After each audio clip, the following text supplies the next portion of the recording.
गांव के बाहरी इलाके में एक पुरानी हवेली खड़ी थी जिसे लोग शापित हवेली के नाम से जानते थे। कई सालों से कोई भी वहां जाने की हिम्मत नहीं करता था, क्योंकि कहा जाता था कि वहां रात के समय अजीब अजीब आवाजें आती हैं और वहां जाने वाले कभी वापस नहीं आते। अविनाश, एक युवा खोजी पत्रकार, इस रहस्य को सुलझाने का फैसला करता है। वह अपने दोस्तों रिया और कबीर के साथ हवेली की ओर बढ़ता है। हवेली के पास पहुंचते ही ठंडी हवा के झोंके उनके शरीर में सिहरन पैदा कर देते हैं। हवेली का दरवाजा किसी अदृश्य शक्ति से अपने आप खुल जाता है। अंदर अंधेरा और सन्नाटा था, सिर्फ लकड़ी की चरमराहट और हवा की गूंज सुनाई दे रही थी। दीवारों पर पुराने चित्र लगे थे, जिनमें से कुछ के चेहरे घिसे हुए थे। रिया ने टॉर्च जलाकर इधर उधर देखा, तभी एक हल्की सी परछाई उनके सामने से गुजर गई। वे तीनों सहम गए, लेकिन अविनाश ने उन्हें हिम्मत बनाए रखने को कहा। चलते चलते वे हवेली के सबसे अंदरूनी हिस्से में पहुंच गए। वहां एक पुराना लकड़ी का दरवाजा था, जिस पर अजीबो-गरीब संकेत बने हुए थे। कबीर ने हिम्मत करके दरवाजा खोला और वे अंदर दाखिल हुए। कमरे के बीचों बीच एक बड़ा संदूक रखा था। अविनाश ने उसे खोलने की कोशिश की, लेकिन तभी एक जोरदार आवाज आई, तुमने मेरी शांति भंग कर दी, अब इसकी सजा भुगतने के लिए तैयार हो जाओ। कमरा अचानक हिलने लगा और चारों ओर से डरावनी परछाइयां उभरने लगी। अचानक एक वृद्ध महिला की आत्मा प्रकट हुई। उसकी आंखें आग की तरह जल रही थीं। ओल्ड वुमन, तुम यहां क्यों आए हो? अविनाश, आप कौन हैं और यह हवेली इतनी रहस्यमयी क्यों है? ओल्ड वुमन, सैकड़ों साल पहले इस हवेली में एक रानी रहती थी, जिसे जादू टोने का शौक था।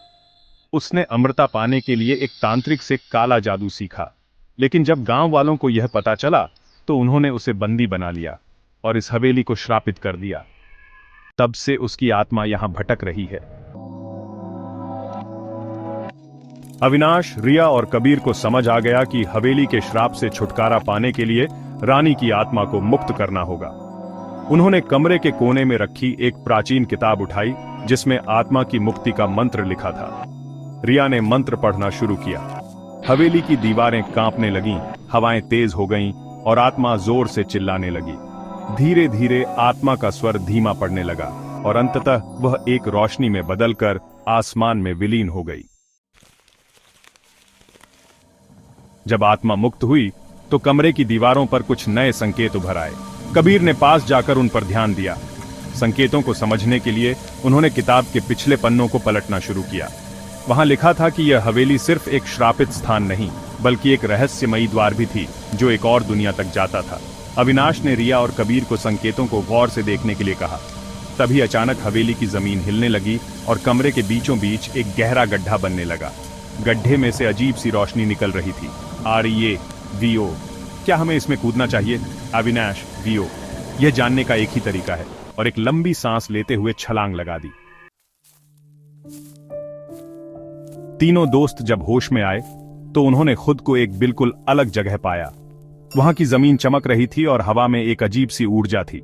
चारों ओर बड़े बड़े पेड़ थे, जिनकी जड़ें हवा में तैर रही थीं।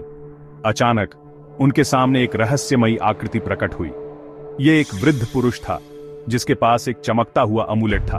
ओल्ड मैन, VO, तुम लोग यहां कैसे आए? अविनाश, VO, हम हवेली में एक श्राप को तोड़ने आए थे, लेकिन अब हम यहां हैं।